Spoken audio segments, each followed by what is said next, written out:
Good morning. It's Thursday, May 14th. Welcome to Teddy Talks.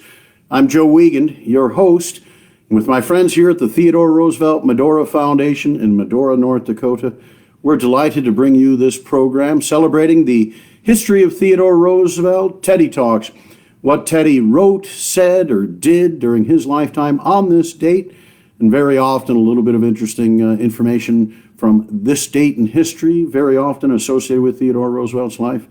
It is a beautiful day. It's spring and things are continuing to green up. And with regards to the atmosphere here, I wanted to share these numbers with you. I was a bit surprised by them. 64, 71, 84, 91. Those seemingly decennial steps going up from 64 to 91. That's the prediction for the high temperature here in the Badlands of North Dakota from Friday through Monday. It will get us out into the gardens and finally putting some of those things in. I want to look ahead on the calendar to Monday, May 25th. That's Memorial Day. And we will have a program here at Teddy Talks, and appropriately, I'm sure we'll find some Memorial Day comments Theodore Roosevelt made. And as well, I'd like to encourage you. This weekend, Saturday, is Armed Forces Day, where we acknowledge and celebrate all of the men and women who serve in the various branches of the United States Armed Forces.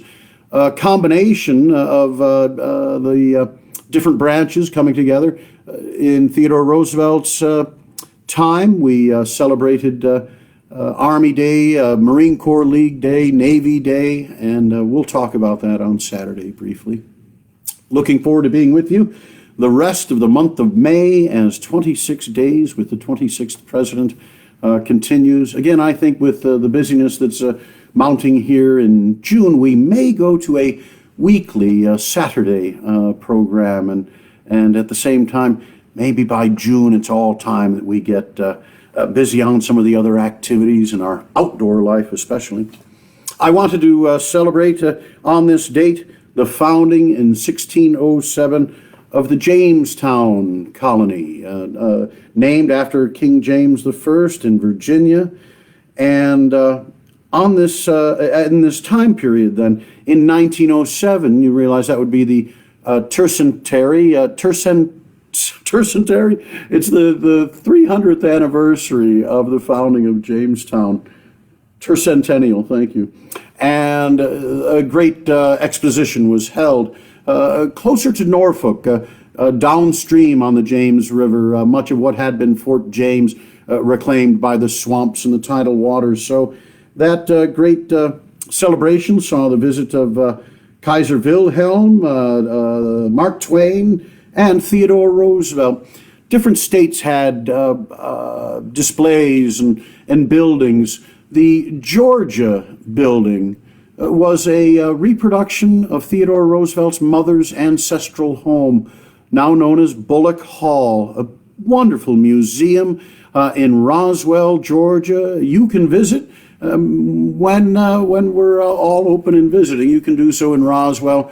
That wonderful museum kept by our dear friend Pam Billingsley in the city of Roswell. Wonderful programs at Bullock Hall, which also has embraced its responsibility in reclaiming and bringing the interpretation to life of the slaves in the slave quarters, vital to the life at Bullock Hall. In looking at the history of that exposition, it's noted that there was a review of the Great White Fleet at the 1907 event, and that in 1957, Queen Elizabeth II and Prince Philip came.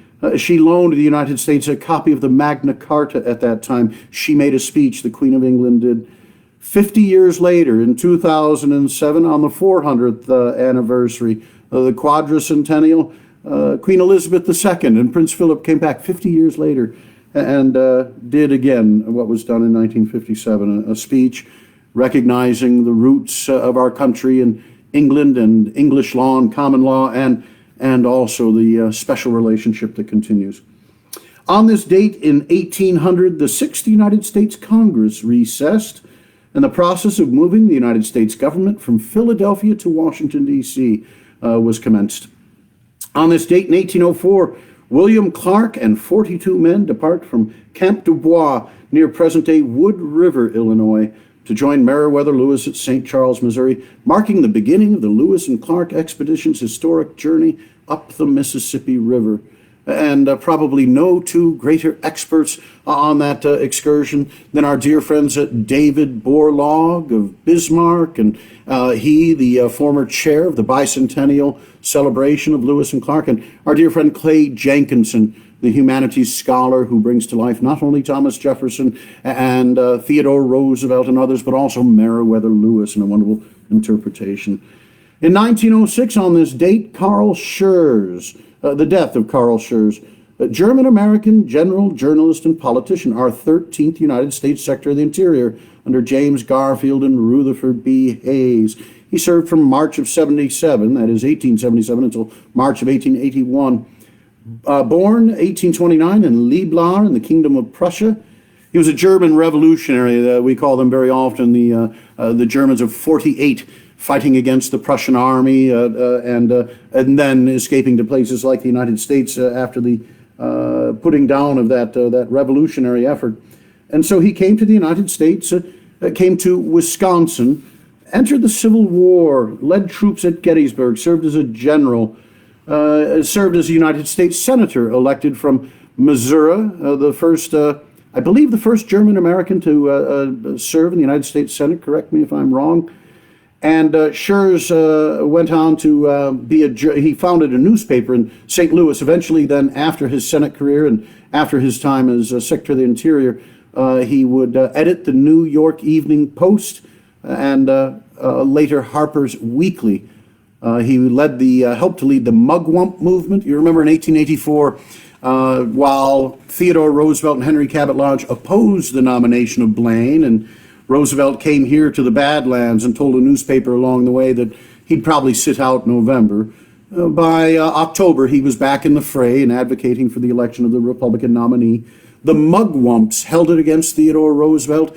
They supported Cleveland or independent efforts, and indeed Carl Schurz would go on to help lead opposition to Grant in the Liberal Republican Party that nominated Horace Greeley for the presidency in 1872. And eventually, Schurz would support William Jennings Bryan in 1900 and be a leader of the Anti-Imperialist League. So Carl Schurz passed this data. Carl Schurz High School in Chicago, Illinois, a National Historic Site. Things named for Carl Schurz all across the country. Well, that brings us to our comments. And again, thank you for your patience and indulgence. If you've been tuning in to hear what Teddy Roosevelt said, well, that's the heart and core of this. But for me, I'm continuing to learn about the wonderful network of personalities and the actions and activities that framed Theodore Roosevelt's world. So in studying and sharing with you information about his allies and his opponents and the dates and activities that came just before him and during his lifetime, I hope you appreciate that indulgence. And again, every day I'm learning a little something new. So two sets of remarks today. We've got a speech at the University of California at Berkeley that occurred later in the day. The first speech made on May 14th was after a couple of days and nights in San Francisco, beginning the day with a dedication of the Navy Memorial, also known as the Dewey Memorial.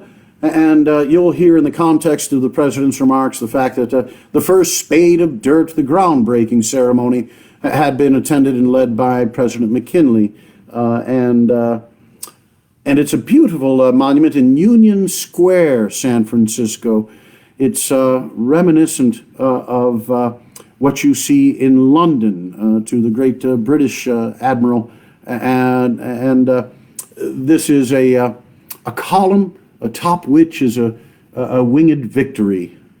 So these remarks, May 14th, 1903. Mr. Mayor, my fellow citizens, the ground for this monument was first turned by President McKinley and I am glad to have the chance of saying a few words in dedication of the completed monument. There is no branch of our government in which all our people are so deeply interested as the Navy of the United States.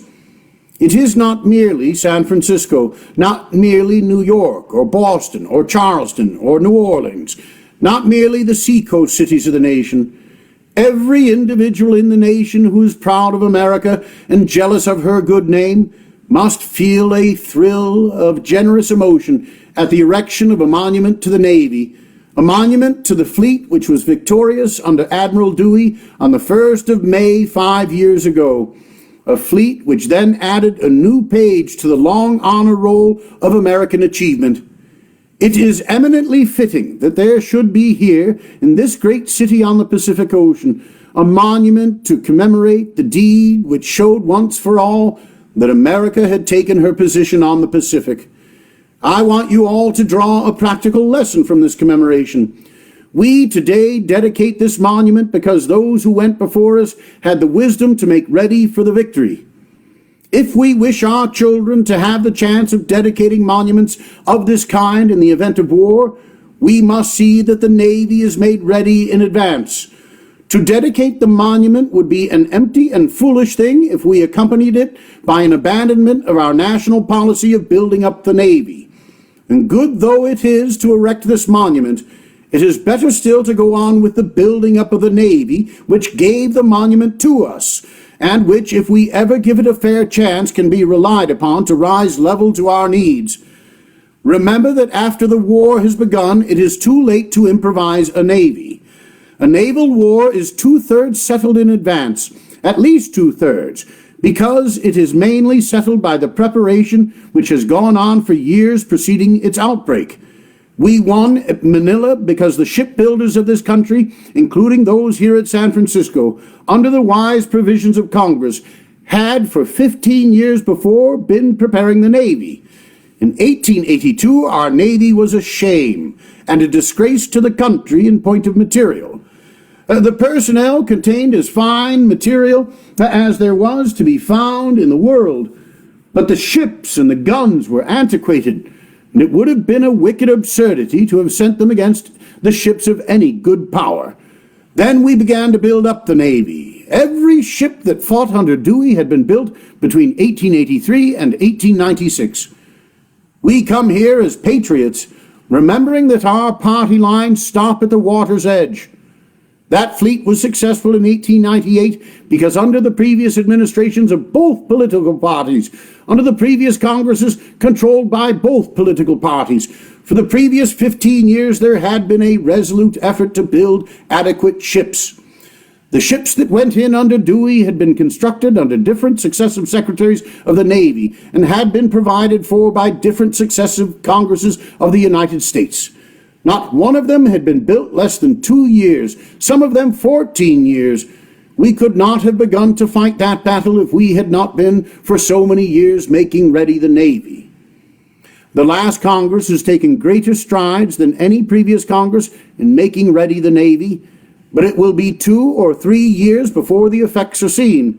In no branch of the government are foresight and the carrying out of a steady and continuous policy so necessary as in the Navy.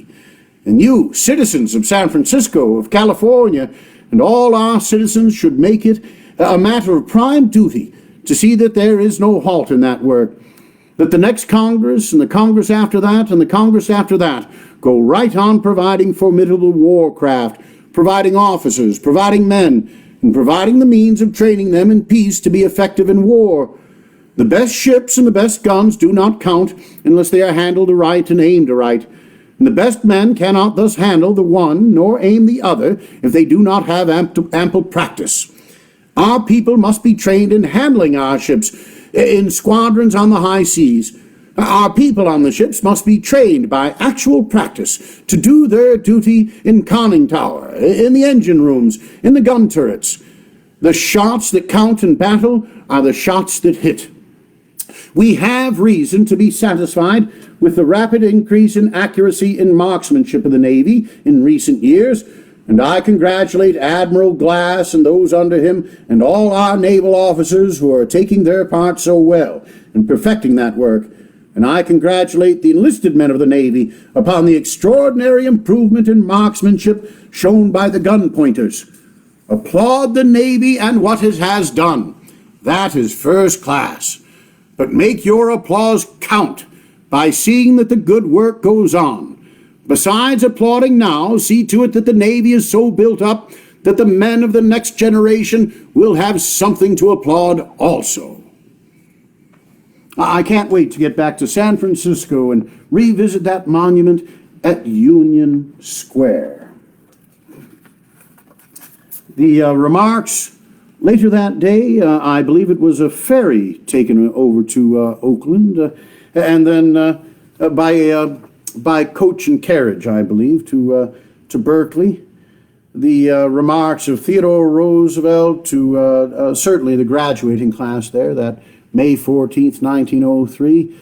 And if you've got a graduate somewhere in your family, please feel free to share the Teddy Talk today of the President's remarks.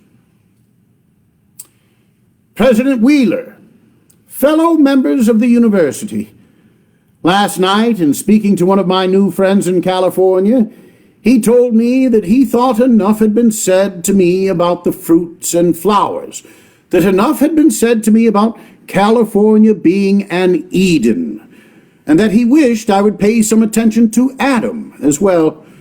Much though I have been interested in the wonderful physical beauty of this wonderful state, I have been infinitely more interested in its citizenship, and perhaps most in its citizenship in the making. When I come to the University of California and am greeted by its president, I am greeted by an old and valued friend, a friend whom I have not merely known socially, but upon whom, while I was governor of New York, I leaned often for advice and assistance in the problems with which I had to deal. When he accepted your offer, I grudged him to you. And it was not until I came here, not until I have seen you, that I have been fully reconciled to the loss. But now I am, for I can conceive of no happier life for any man to lead to whom life means what it should mean than the life of the president of this great university. This same friend last night suggested to me a thought that I intend to work out in speaking to you today. We were talking over the University of California, and from that we spoke of the general educational system of our country. Facts tend to become commonplace, and we tend to lose sight of their importance when once they are ingrained into the life of the nation. Although we talk a good deal about what the widespread education of this country means, I question if many of us deeply consider its meaning. From the lowest grade of the public school to the highest form of university training, education in this country is at the disposal of every man, every woman who chooses to work for and obtain it. The state has done very much. Witness this university. Private benefaction has done very much. Witness also this university. And each one of us who has obtained an education has obtained something for which he or she has not personally paid. No matter what the school, what the university, every American who has a school training, a university training, has obtained something given to him outright by the state or given to him by those dead or those living who were able to make provision for that training because of the protection of the state, because of existence within its borders. Each one of us, then, who has an education, school or college, has obtained something from the community at large for which he or she has not paid, and no self-respecting man or woman is content to rest permanently under such an obligation. Where the state has bestowed education, the man who accepts it must be content to accept it merely as a charity unless he returns it to the state in full, in the shape of good citizenship. I do not ask of you, men and women here today, good citizenship as a favor to the state.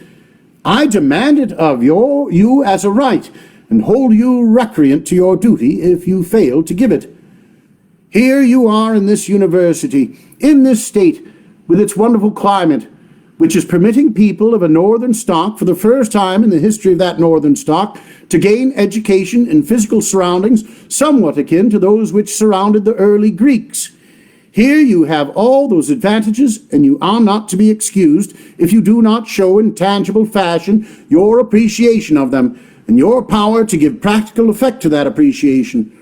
From all our citizens we have a right to expect good citizenship, but most of all from those who have received most of all from those who have had the training of body, of mind, of soul, which comes from association in and with a great university. From those to whom much has been given, we have biblical authority to expect and demand much in return. And the most that can be given to any man is education. I expect and demand in the name of the nation much more from you who have had training of the mind than from those of mere wealth. To the man of means much has been given too, and much will be expected from him, and ought to be, but not as much as from you, because your possession is more valuable than his. If you envy him, I think poorly of you. Envy is merely the meanest form of admiration, and a man who envies another admits thereby his own inferiority.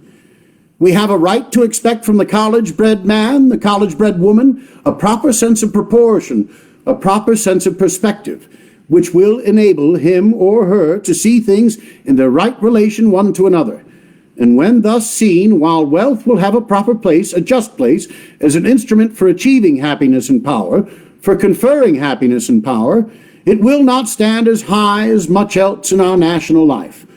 I ask you to take that not as a conventional statement from the university platform, but to test it by thinking of the men whom you admire in our past history, and seeing what are the qualities which have made you admire them, what are the services that they have rendered.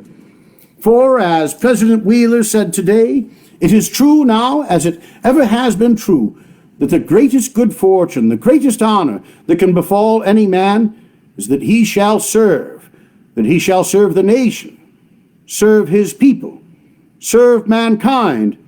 And looking back in history, the names that come up before us, the names to which we turn, the names of the men of our own people, which stand as shining honor marks in our annals, the names of those men typifying qualities which rightly we should hold in reverence, are the names of the statesmen, of the soldiers, of the poets, and after them, not abreast of them, the names of the architects of our material prosperity also. Of recent years, I have been thrown in contact with a number of college graduates doing good service to the country, and as I wish to make it perfectly evident what I mean by the kind of service which I should hope to have from you, and which it seems to me worthwhile to render, I want to say just a word about two college graduates who have during the last 5 years rendered and are now rendering such services. Governor Taft in the Philippines, and Brigadier General Leonard Wood, lately governor of Cuba. When we acquired the Philippines and took possession for the time being of Cuba to train its people in citizenship, we assumed heavy responsibilities, so heavy that some very excellent persons thought we ought to shirk them. I hold that a great and masterful people forfeits its title to greatness if it shirks any work because that work is difficult and responsible. The difficulty and responsibility impose upon us the high duty of doing the work well, but they in no way excuse us for refusing to do it. We had to do the work, and the question came of the choice of instruments in doing it. The most important and most difficult task after the establishment of order by the army in the Philippines was the establishment of civil government therein. And second only in importance to that came the administration of Cuba during the 3 years and over that elapsed before we were able to turn its government over to its own people and start it as a free republic. When tasks are all important, the most important factor in doing them right is the choice of the agents. And among the many debts of gratitude which this nation owes to President McKinley, no debt is greater than the debt we owe him for the choice of his instruments. Such a choice as that of Taft, such a choice as that of Wood. We sent Taft to the Philippines. We sent Wood to Cuba. Both of them, as tested by the standard of our commercial life, poor men.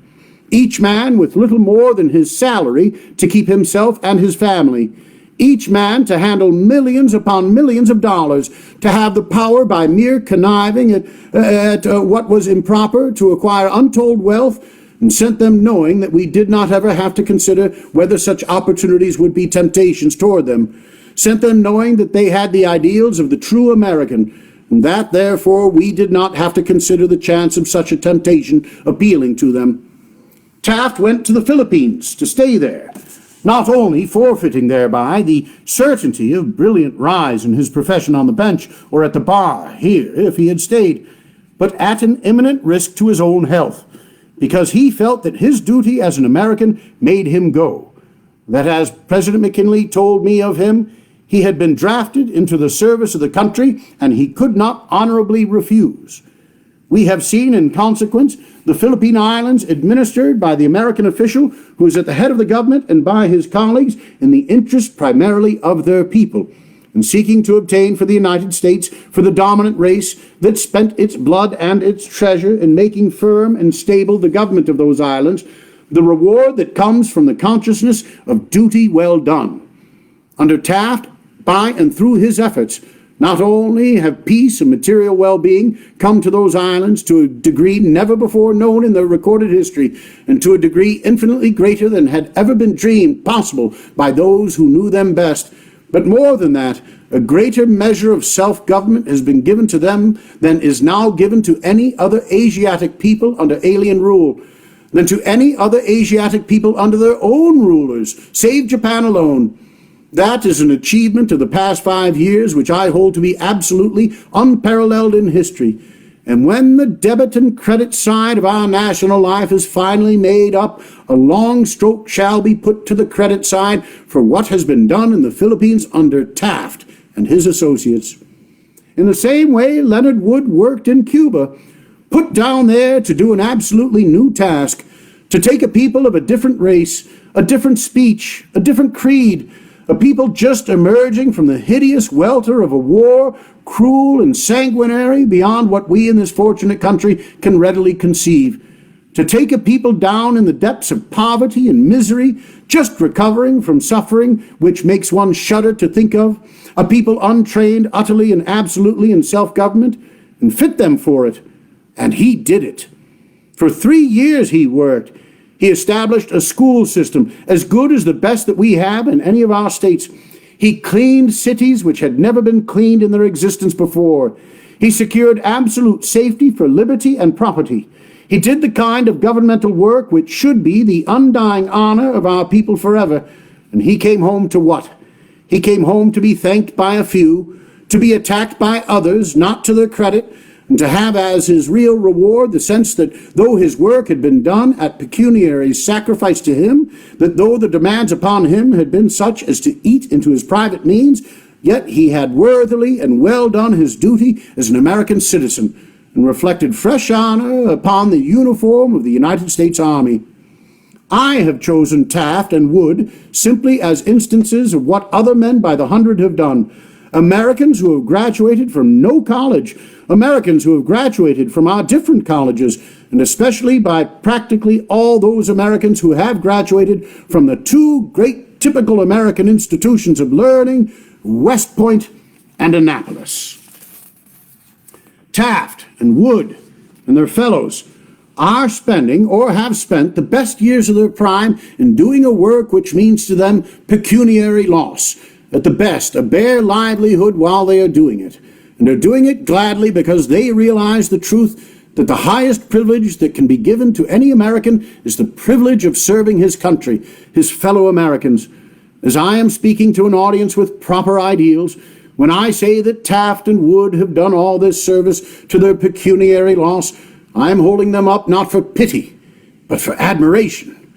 Every man, every woman here should feel it incumbent upon him or her to welcome with joy the chance to render service to the country, service to our people at large, and to accept the rendering of the service as in itself ample repayment therefor.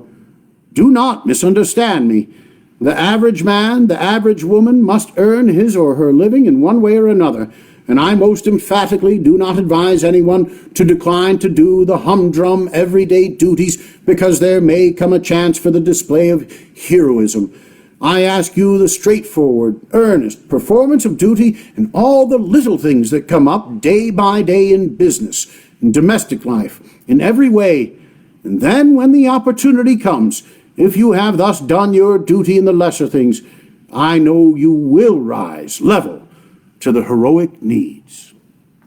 Theodore Roosevelt at Berkeley, California, the University of California, May 14th, 1903. I realized towards the end there, I was shouting. I was shouting for my enthusiasm of the words of Theodore Roosevelt, and perhaps I was shouting in the spirit of shouting out to a graduating audience. Theodore Roosevelt, of course, as a public orator, had no microphones. They would not be devised until after his great public service career. But I can just imagine those University of California graduates listening to our President Theodore Roosevelt. May 14th, 1903 in Berkeley. We're going to have a wonderful Teddy Talk tomorrow and Saturday. I mentioned Saturday we will commemorate and celebrate Armed Forces Day. But tomorrow and Saturday we're going up into Yosemite with John Muir. And so I hope you'll come along for the ride. I'll post a little something later today. If you'll share that, maybe we'll get some of John Muir's fans climbing aboard tomorrow. I hope you have a wonderful day. Thanks for being here. Goodbye. Good luck.